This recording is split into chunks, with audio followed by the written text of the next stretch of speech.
মাননীয় বিশিষ্ট প্রধান শিক্ষক, আমাদের সকলের শ্রদ্ধাভাজন গঙ্গানারায়ণ জানা মহোদয়, তিনি আমাদের মধ্যে আছেন।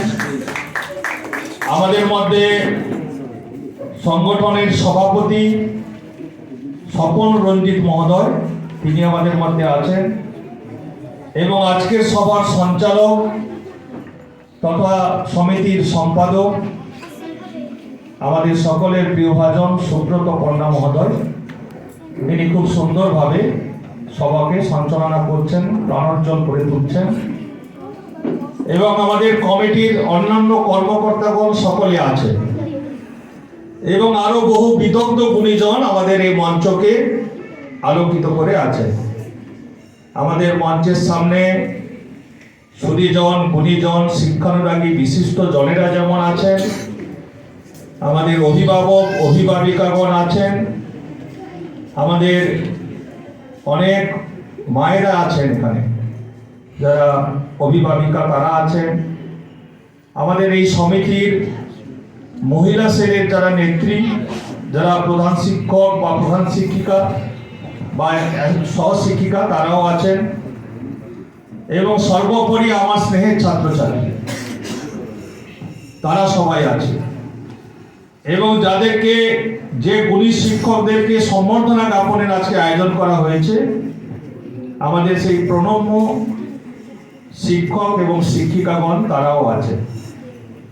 সবাইকে আমাদের পূর্ব মেদিনীপুর জেলা প্রাথমিক বিদ্যালয় সংসদের পক্ষ থেকে আন্তরিক শুভেচ্ছা ও আন্তরিক ধন্যবাদ জ্ঞাপন করি। আমি বিশেষভাবে ধন্যবাদ জ্ঞাপন করি যে পশ্চিমবঙ্গ প্রাথমিক শিক্ষক সমিতি, আমাদের এই সমিতি শুধু পশ্চিমবঙ্গ নয়, এটি ভারতবর্ষের একটি প্রাচীনতম শিক্ষক সমিতি। স্বাধীনতার পরে প্রথম প্রাচীন এই সমিতি, সারা দেশ জুড়ে এই সমিতি রয়েছে। এবং আমাদের পশ্চিমবঙ্গেও এক সময় সবাই এই পশ্চিমবঙ্গই করতেন। জাতীয়তাবাদী আদর্শ, গান্ধীবাদী আদর্শকে পাথেয় করে এই সমিতি একদিকে যেমন শিক্ষক শিক্ষিকাদের পেশাগত শিক্ষার উন্নয়ন, তার সাথে সাথে আমি বিশেষভাবে আনন্দিত যে ছাত্রছাত্রীদের কথা ভেবেও তাদের জন্য এরকম একটা অধিক্ষার আয়োজন তারা করেছে। এবং বিশেষভাবে ধন্যবাদ জ্ঞাপন করব যে কিছু গুণী শিক্ষকদেরকেও সম্বর্ধনা জ্ঞাপনের আয়োজন করেছেন। আমি প্রথমেই সমিতিকে ধন্যবাদ জানাই, কৃতজ্ঞতা জানাই এবং অভিনন্দন জানাই। এবং বিশেষভাবে অভিনন্দন জানাই যে এরকম একটি মহৎ অনুষ্ঠানে আমাকে উপস্থিত হওয়ার সুযোগ করে দিয়েছেন। আমি শুধুমাত্র এখানে বক্তব্য দেওয়ার জন্য আসিনি।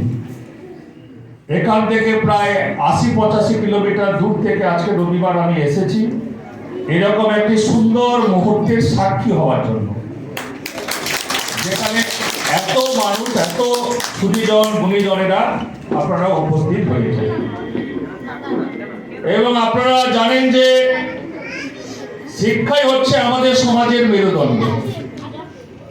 আর তার প্রধান দুটি উপাদান হচ্ছে, এক হচ্ছে ছাত্র ছাত্রী, আর এক হচ্ছে আবার শিক্ষক। এখনো সমাজ মনে করে যে আমাদের শিক্ষকরা হচ্ছে জাতির মেরুদণ্ড, ছাত্র গড়ার কারিগর, সমাজ গড়ার কারিগর। আর সেই ছাত্র হচ্ছে আমাদের আগামী দিনের ভবিষ্যৎ। তাহলে আমাদের শিক্ষকদের কাছে সেই গুরু দায়িত্ব আমরা পালন করছি, যে দায়িত্ব হচ্ছে সবচেয়ে মহৎ দায়িত্ব। অনেকে ফ্যাক্টরিতে কাজ করেন, কারখানায় কাজ করেন, অফিসে কাজ করেন, আদালতে কাজ করেন, তাকে আমরা চাকরি করা বলি। আর এমন একটি পেশা, একে আমরা কোনো চাকরি নয়, একে আমরা বলি ব্রত পালন করি। আমরা মানুষ তৈরি করার কাজ করি, কারণ শিশুরাই হচ্ছে ভবিষ্যৎ। গোলাম মোস্তফা তার কিশোর কবিতায় লিখছেন যে ভবিষ্যতের লক্ষ্য আশা মোদের মাঝে সন্তরে, ঘুমিয়ে আছে শিশুর পিতা সব শিশুরই অন্তরে। অর্থাৎ আমাদের দেশ কোন পথে পরিচালিত হবে, আমাদের রাষ্ট্র কোন পথে পরিচালিত হবে, আমাদের সমাজ ব্যবস্থা কেমন হবে, সেটা নির্ভর করছে আমাদের ছাত্র সমাজ কেমন ভাবে তৈরি হবে।